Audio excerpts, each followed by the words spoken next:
57gold.com, Scottsdale Gold and Silver Exchange. Gary Cubetta back with another program, and we've got today Harry Dent from your latest book, The Great Depression Ahead, HS Dent, the HS Dent Method. Harry, pleasure to have you with us.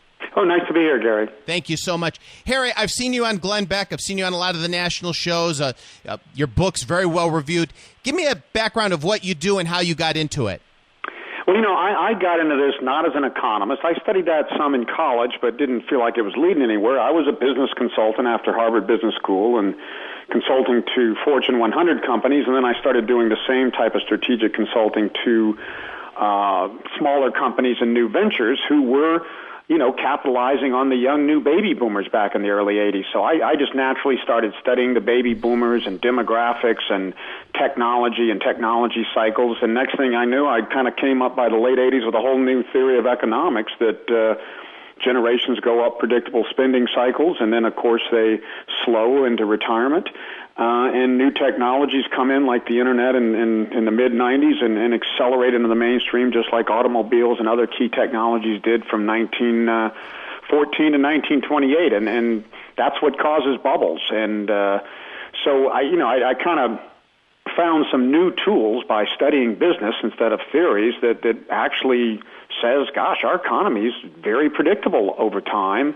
Even back in the late 80s, we said, the baby boomers are going to peak in their spending between late 2007 and early 2010, and we're going to see a long, extended downturn, just like we see every 39 to 40 years. We saw this from 1969 to 82 and 1930 to 42.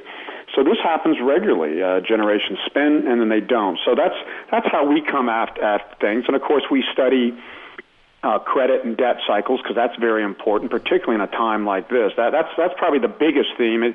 Not just the baby boomers slowing here, which they will, and which means this stimulus is not going to work over time. But the biggest story is, man, housing doubled and tripled in areas in 5 years. Credit tripled for consumers. I mean, incredible credit bubble, greater than the Roaring '20s or even the '80s in Japan. And we're going to be fighting the deleveraging of this for years.